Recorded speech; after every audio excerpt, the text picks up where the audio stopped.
Group পর্বের শেষ ম্যাচে জয় পেলেও এশিয়া কাপের সুপার 4-এ খেলার নিশ্চয়তা ছিল না বাংলাদেশের।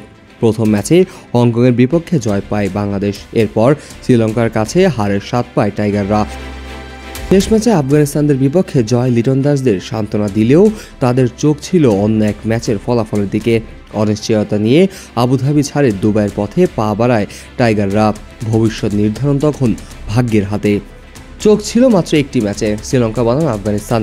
বাংলাদেশের সমর্থকরা ছিলেন দ্বিধাদ্বন্দ্বে, তবে হৃদয়ের গভীরে সকলে চাইছিলেন শ্রীলঙ্কার জয়। বাংলাদেশের সমর্থকের কমেন্টে ভরে যায় শ্রীলঙ্কান ক্রিকেট বোর্ডের অফিসিয়াল ফেসবুক পেজ। কারণ শ্রীলঙ্কা জিতলেই বাংলাদেশের আর জটিল কোনো সমীকরণে যেতে হবে না। ম্যাচটি হলো রুদ্ধশ্বাস। মোহাম্মদ নাবির ঝরা হাফ সেঞ্চুরিতে 169 রানের চ্যালেঞ্জিং লক্ষ্য দেয় আফগানিস্তান, কিন্তু কুশল মেন্ডিস ও কামিন্ডো মেন্ডিসের ব্যাটে চড়ে সহজে সেই লক্ষ্য অতিক্রম করে শ্রীলঙ্কা। জয় নিশ্চিত করে ফেলে 6 উইকেট ও 8 বল হাতে রেখেই। জয় পেয়ে লঙ্কানরা বাংলাদেশকেও নিয়ে যায় পরবর্তী পর্বে। ফলে এশিয়া কাপের চলতি আসরে আরও 3টি ম্যাচ খেলার সুযোগ পাচ্ছে লিটন বাহিনী।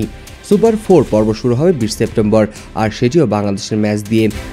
সেদিন দুবাই আন্তর্জাতিক স্টেডিয়ামে টাইগারদের প্রতিপক্ষ সেই শ্রীলঙ্কা, যাদের বিপক্ষে গ্রুপ পর্বে হারতে হয়েছিল লিটনদের। হারাটাই এবার অনুপ্রেরণা হয়ে ফিরতে পারে। প্রতিশোধ দেওয়ার দৃঢ় প্রত্যয় থাকবে টাইগারদের মাঝে। ওয়ালটন এখন দেশের সীমানা পেরিয়ে পৌঁছে গিয়েছে 50টিরও বেশি দেশে। ওয়ালটন, ঘরে ঘরে বিশ্বজুড়ে। এরপর 24 সেপ্টেম্বর বাংলাদেশ মুখোমুখি হবে এ গ্রুপের চ্যাম্পিয়ন ভারতের বিপক্ষে।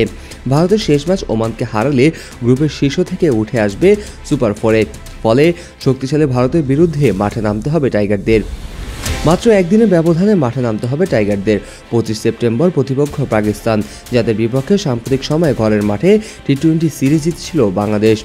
সেই আত্মবিশ্বাস এবার বড় মঞ্চে কাজে লাগাতে চাইবে টাইগাররা। সুপার 4-এর প্রতিটি ম্যাচই গুরুত্বপূর্ণ, কারণ এখান থেকে শীর্ষ 2 দল খেলবে ফাইনালে। 3টি ম্যাচই কঠিন প্রতিপক্ষের বিপক্ষে, শ্রীলঙ্কা, ভারত, পাকিস্তান। তবে সাম্প্রতিক ফর্ম ও মনোবল নিয়ে আশাবাদী হতে পারে বাংলাদেশের সমর্থকরা। বিশেষ করে আফগানিস্তানের মতো দলকে হারিয়ে যে আত্মবিশ্বাস তৈরি হয়েছে, সেটি সুপার 4-এ বড় ভূমিকা রাখতে পারে। তাসকিন, নাসুম, রিশাদ, মোস্তাফিজদের বল হাতে যেমন ধারাবাহিকতা দেখিয়েছেন, তেমনি ব্যাট হাতে লিটন কুমার দাস ও তামিমরাও দেখিয়েছেন সামর্থ্য। এশিয়া কাপের এই পর্বটাই নির্ধারণ করবে কারা যাবে ফাইনালে। বাংলাদেশের জন্য এটি শুধু আরেকটি ক্রিকেট প্রতিযোগিতা নয়, বরং এটি প্রমাণের মঞ্চ, যেখানে 3 পরাশক্তিকে হারিয়ে আবারও ইতিহাস গড়তে চাইবে টাইগাররা।